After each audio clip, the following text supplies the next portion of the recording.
Olá, estamos começando mais um programa From the Top da revista Autodata e da Autodata Web TV. Essa é a edição de novembro e aqui ao meu lado está a S. Stefan, diretor da Autodata Editora, que vai ajudar a conversar e entrevistar um convidado muito especial, que é Philipp Schimmer, presidente da Mercedes-Benz do Brasil e CEO para a América Latina, né? Exatamente. Bem-vindo, Schimmer. Prazer.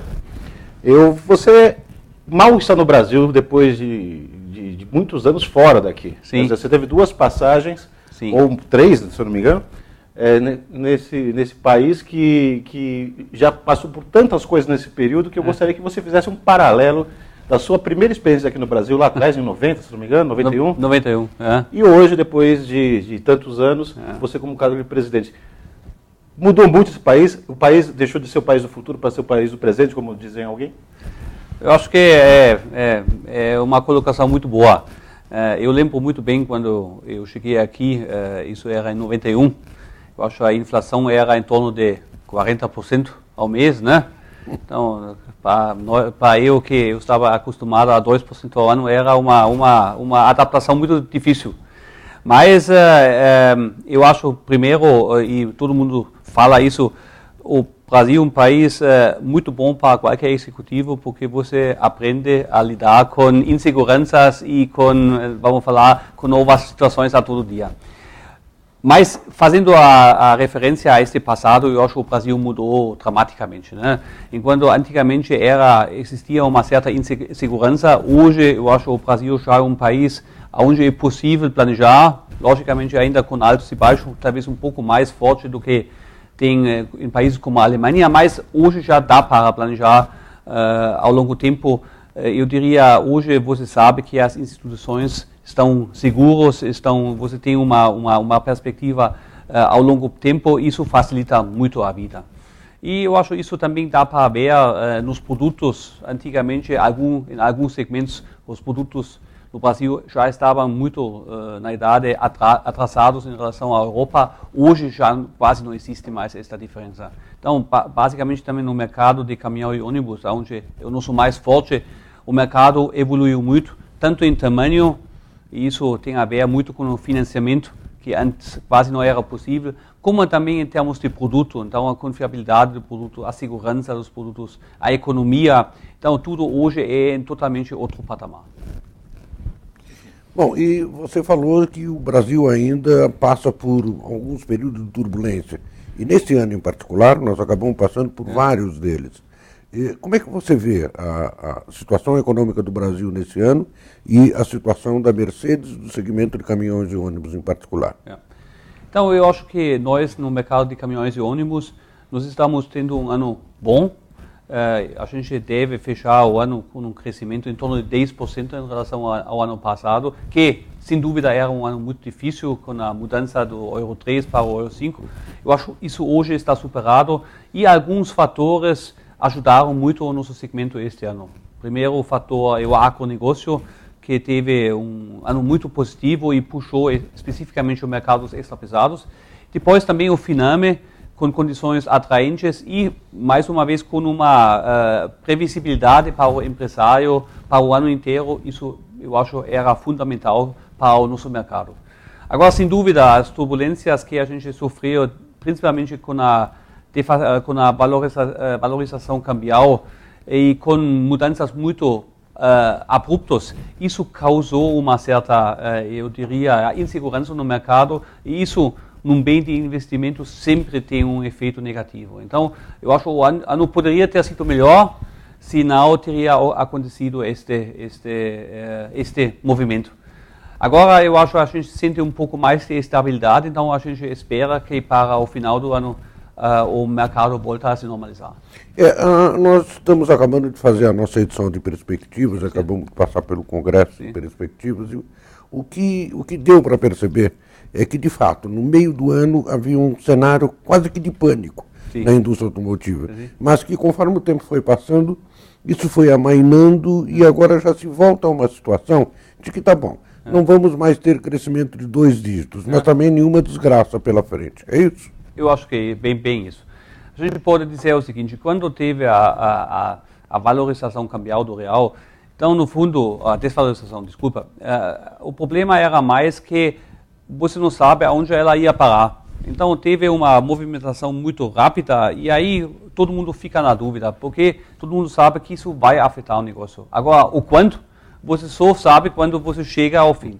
Agora, com a estabilidade, mesmo com um patamar do real mais desvalorizado, agora já dá para de novo planejar e a gente pode se acostumar e ter uma dimensão das consequências. E aí também a gente sabe, economia é confiança, é momento, e quando você tem uma estabilidade, também a confiança volta.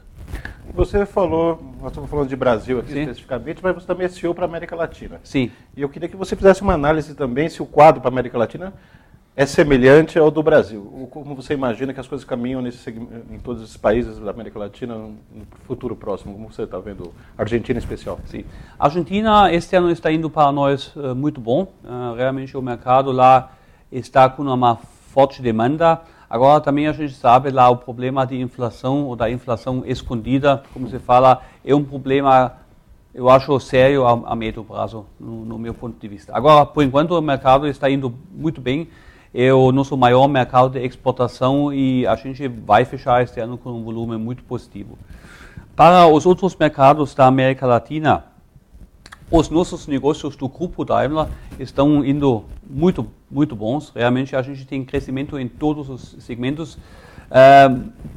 Porém, infelizmente, a gente tem que falar cada vez menos com produtos brasileiros. A gente vende lá todos os produtos do nosso grupo, são produtos que vêm da Alemanha, que vêm dos Estados Unidos, e estes hoje têm uma maior competitividade nesses mercados em termos de preço. Então, falando do caminhão também? Caminhão também. Então, mesmo com essa nova relação cambial.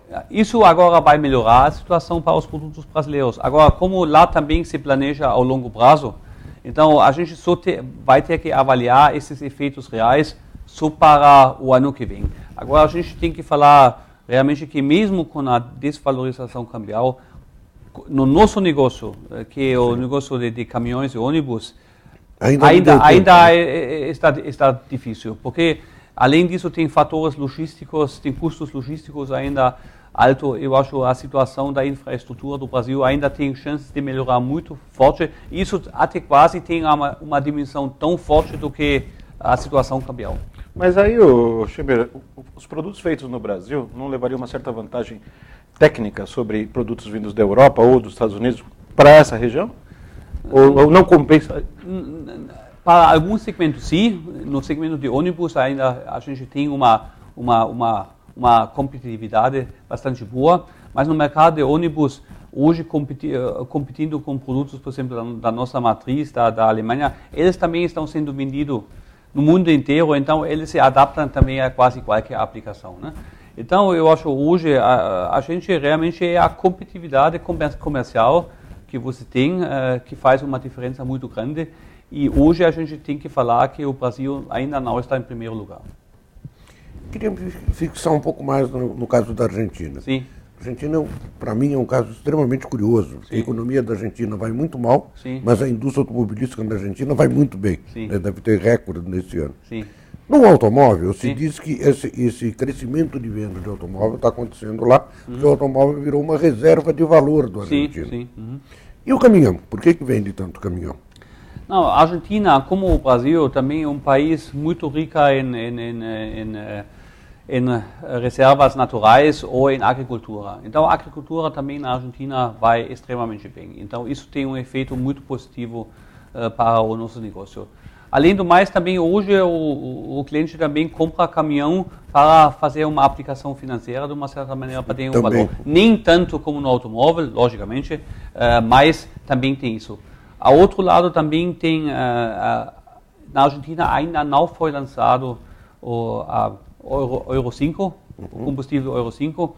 A gente espera isso para o ano de 2015, mas já a gente sente uma certa tendência de antecipar uma compra antes da nova tecnologia com um preço inicial mais alto acontecer. No Brasil aconteceu isso também fortemente em 2011 e a gente já sente na Argentina que o pessoal agora, juntando todos os fatores, prefere comprar agora do que esperar.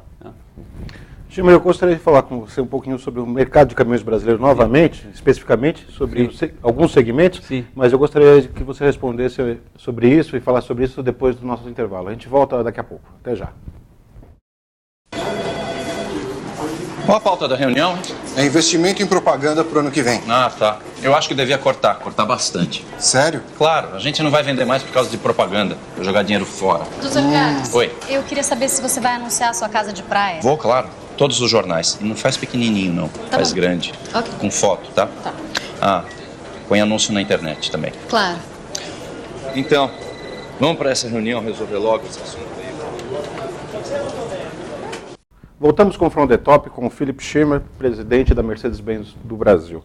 Schirmer, antes do intervalo eu estava indagando você sobre esse mercado de caminhões brasileiro. Este ano, particularmente, o de extra pesados teve um boom, mas na outra ponta a gente tem uma série de restrições de circulação de veículos pequenos e médios nas grandes centros, como São Paulo.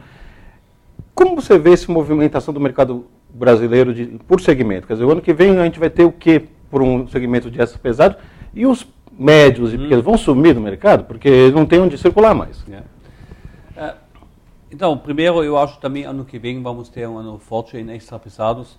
A safra do agronegócio parece de novo volumes recordes, então isso vai puxar a demanda por extra pesado. Isso juntado com o Finame atraente, então sem dúvida a gente vai ter um crescimento nesse segmento. Também eu acho no segmento dos leves, nós com o Accelo nós oferecemos um veículo VUC que pode entrar nas cidades, então nós estamos vendo perspectivas boas para o segmento. Agora, para os outros veículos leves que não conseguem mais entrar na cidade, o mercado cada vez fica mais restrito. Então a gente, hoje que nós temos um produto de 13 toneladas para atender esse segmento, eu acho que a gente está bem e a gente está confiante neste mercado também. Agora, o médio e semi-pesado, aí lá temos que dividir o mercado em duas parcelas. Primeiro tem o frotista, este sem dúvida vai comprar os seus produtos também que ele precisa para a aplicação. Agora o mercado dos médios e semi-pesados tem uma demanda muito forte pelo autônomo ou pelo varejista.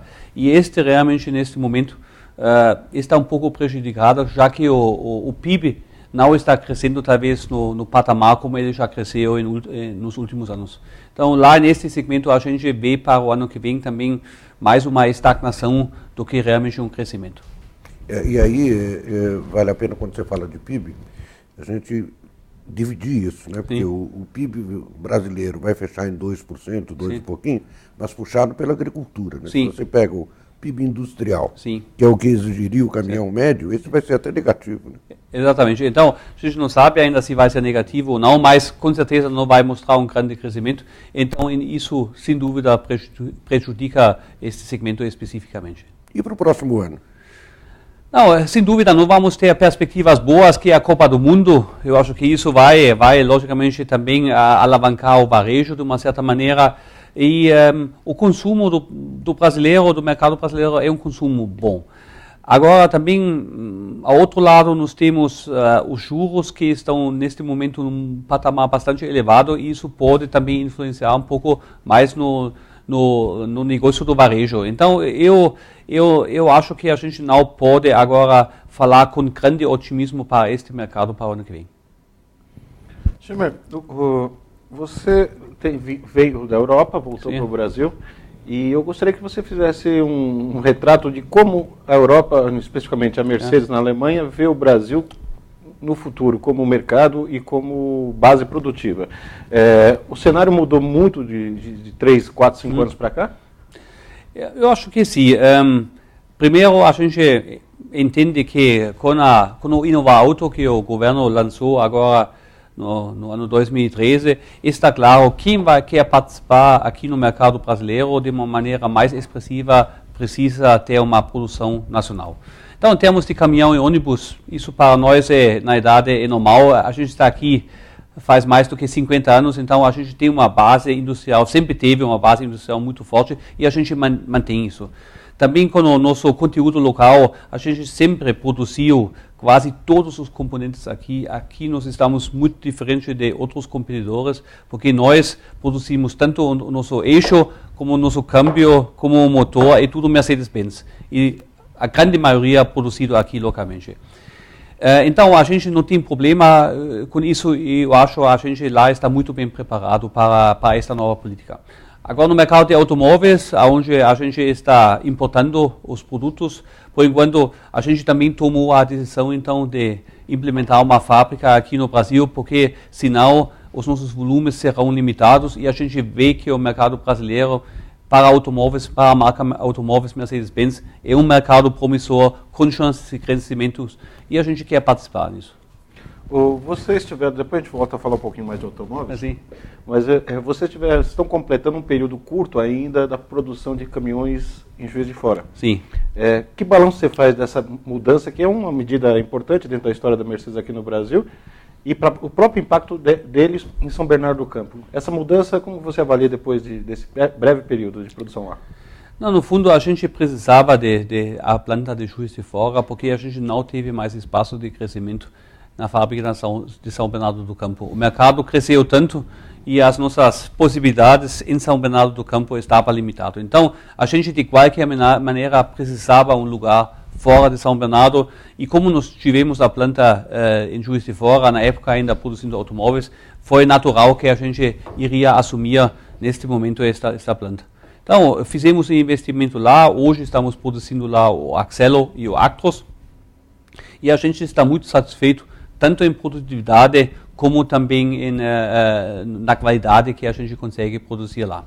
Fizemos grandes investimentos lá, toda a fábrica é realmente muito moderna, então a gente nos vê preparado muito bem para o futuro. Agora, para São Bernardo do Campo também, eu acho que não teve nenhum efeito negativo, porque como o mercado cresceu nesses anos, a gente conseguiu manter uma estabilidade lá. Agora,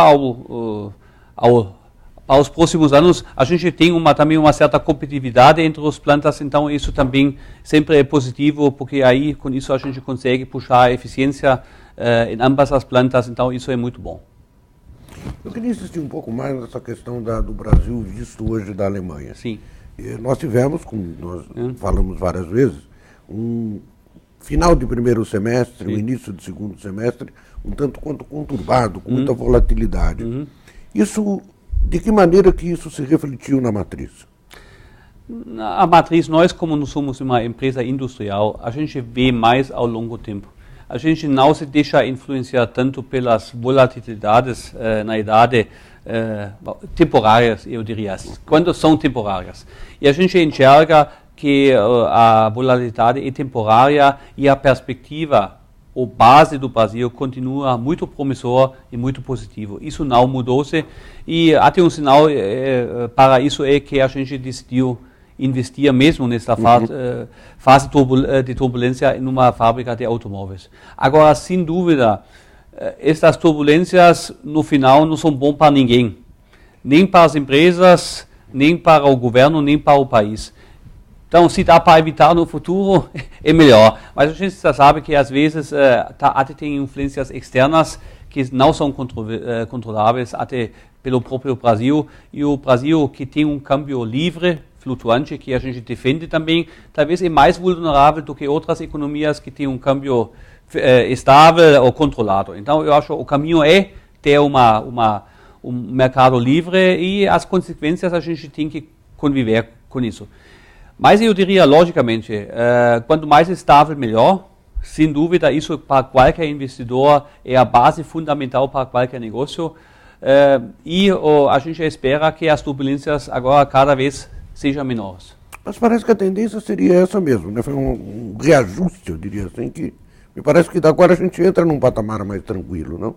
Sem dúvida, eu acho que o Brasil teve, por exemplo, se a gente fala do câmbio teve um boom do Brasil e que talvez ele fosse um pouco exagerado.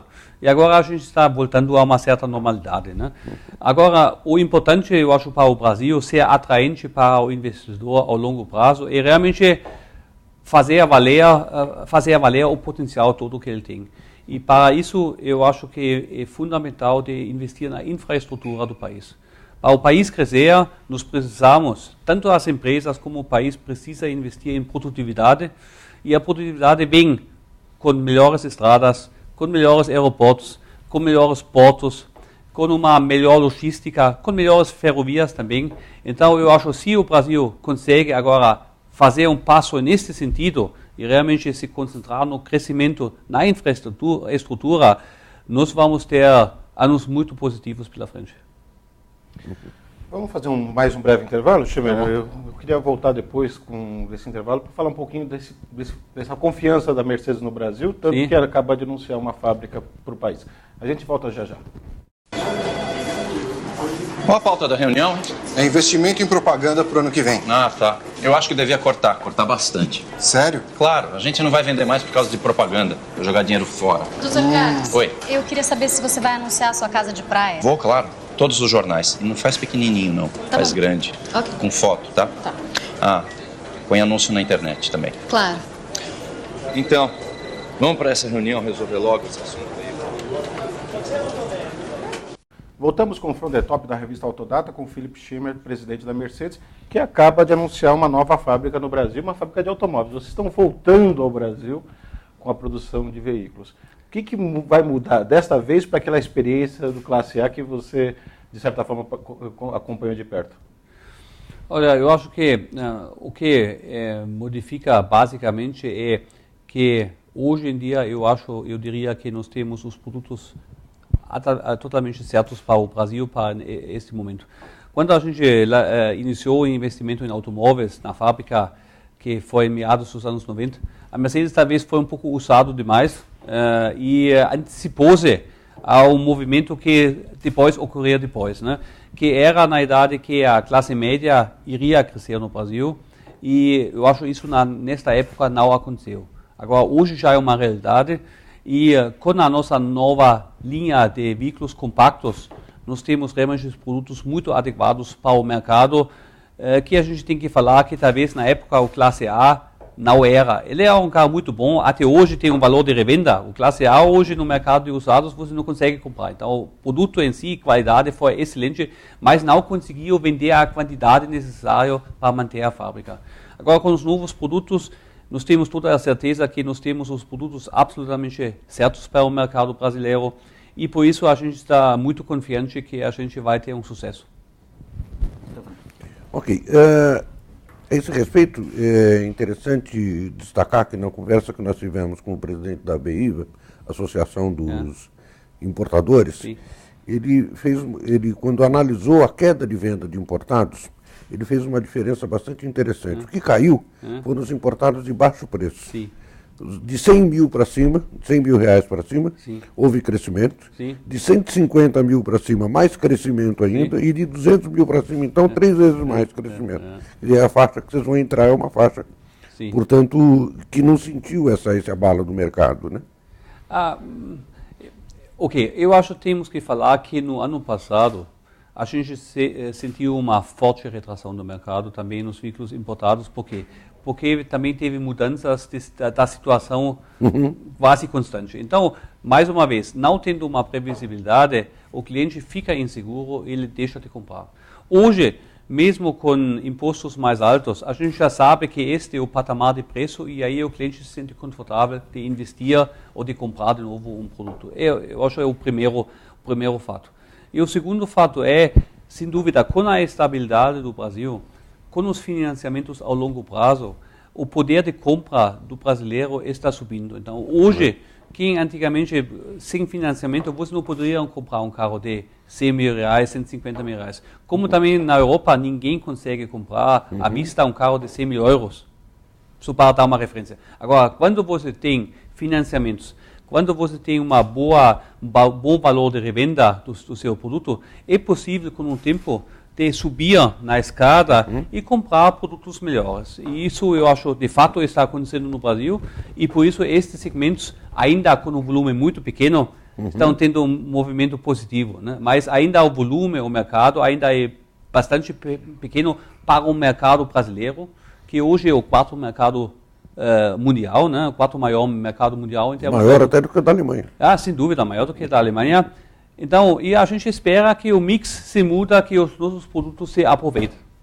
Você falou que o perfil do consumidor brasileiro está mudando, né? É uma oportunidade. Mas essa decisão de voltar a produzir no Brasil, se deu mais em função do inovar alto ou uma decisão, isso já vinha sendo estudado e foi acelerado com a chegada de concorrência de vocês da Alemanha, que também anunciaram fábrica aqui? É o movimento manada? Não, no fundo, não tem nada a ver com os movimentos da concorrência. O que tem a ver é com as perspectivas que a gente vê no mercado. Se a gente percebe que com o inovar alto, a nossa possibilidade era limitada a um certo volume de carros de importar, então, e a gente vê que para os nossos produtos tem um potencial de mercado, é natural que a gente, no fundo, então decide de tomar o risco e produzir aqui no mercado. Logicamente, se os concorrentes também fazem o mesmo, a gente acha que a gente está na mesma direção. Mas eu acho que a nossa decisão nesse sentido é independente. Depois, cada empresa tem o seu tempo de estudar e como a gente teve, eu diria, experiências não tão bem sucedidas como no passado, a gente até estudou um pouco mais, mas para ter certeza que a gente está tomando a decisão correta e a gente hoje está muito confiante que isso está acontecendo. Agora, se você pergunta se foi devido ao inovar alto que a gente tomou a decisão, eu poderia dizer que sim. Logicamente, se não, a gente teria continuado tentado através de importações de suprir o mercado. Para nós, como empresa, acordos bilaterais teriam sido melhor para ter um intercâmbio maior entre dois países, entre, por exemplo, a União Europeia ou o Brasil. Agora, a decisão aqui foi diferente, então a gente vai se adaptar ao mercado e isso está acontecendo. Vocês, no passado, exatamente com o Classe A, estipularam uma fábrica aqui para 70 mil veículos, se eu não me engano, produziram no máximo 10 mil por ano naquela época, mas o Classe A vinha com uma proposta também de ser exportado. Que papel vai ter essa fábrica nova em exportações? Quer dizer, há hoje margem para se pensar em exportação a partir do Brasil? Primeiro, sobre os números, sempre tem muita especulação sobre que números. A planta na época da Classe A, ela teve uma capacidade máxima se produzisse em 3 turnos de 70 mil. A gente nunca pensou de vender a 70 mil unidades. E no final também a gente vendeu um pouco mais de 10 mil unidades. Agora, não preciso esconder o fato que nunca chegamos aos volumes que nos planejamos, né? Isso também é verdade. Agora, a planta hoje, a nova planta, ela vai suprir basicamente o mercado nacional. Porque cada planta que você monta, ela se beneficia hoje aqui das vantagens dos impostos, que é bom para aqui ser competitivos. Agora, outros mercados, por exemplo, o Chile, você não tem nenhum imposto de importação, você não tem nada, então não faz sentido trazer um produto do Brasil para lá. Então lá ainda é melhor de trazer os produtos da Alemanha. Isso devido aos aspectos que já falamos antes, porque uma coisa é a produção, outra coisa a parte logística, e aí ainda eu acho que tem um trabalho ainda a ser feito aqui no Brasil. Agora, a venda de caminhão, a venda de ônibus, a venda de automóvel são coisas completamente diferentes. Sim. O que muda na estrutura da Mercedes-Benz no Brasil para poder assimilar essa nova fase dela? Sim. Nós sempre tivemos uma diretoria que só cuidava da área de automóveis. Então, isso sempre tivemos e sempre, e lá nós fomos, eu acho, muito bem sucedidos. Também olhamos que a rede de concessionários sempre era totalmente diferente. Mesmo talvez tendo os mesmos donos, as instalações de caminhões e automóveis nunca se misturavam.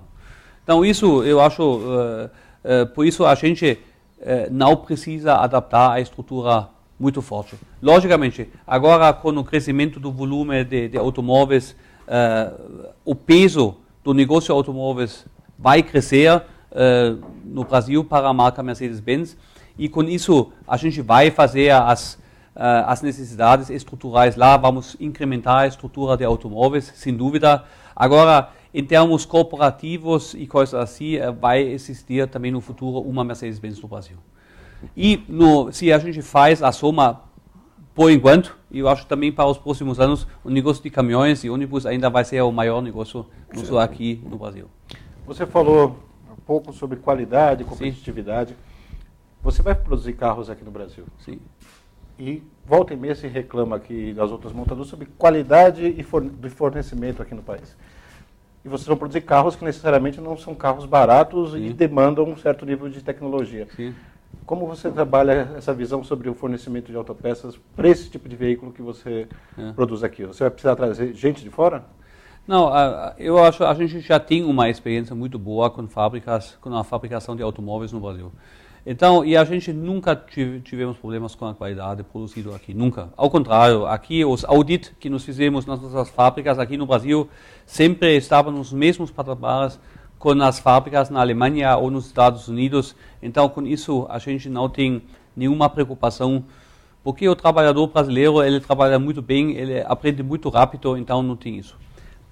Também nós temos a vantagem que muitos fornecedores nossos mundiais já estão instalados aqui no Brasil. Então, também a base de fornecedores existe.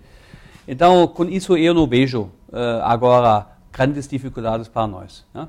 Então, logicamente, a gente ainda está no mercado premium e a gente tem que cuidar também, logicamente, de outras partes que não seja só o produto. Então, temos que aumentar a nossa rede de concessionários, temos que melhorar o atendimento nas oficinas, temos que, logicamente, atender melhor a maior quantidade de carros na rua. Isso é um trabalho que nós temos que fazer, mas eu acho que isso é possível de fazer assim.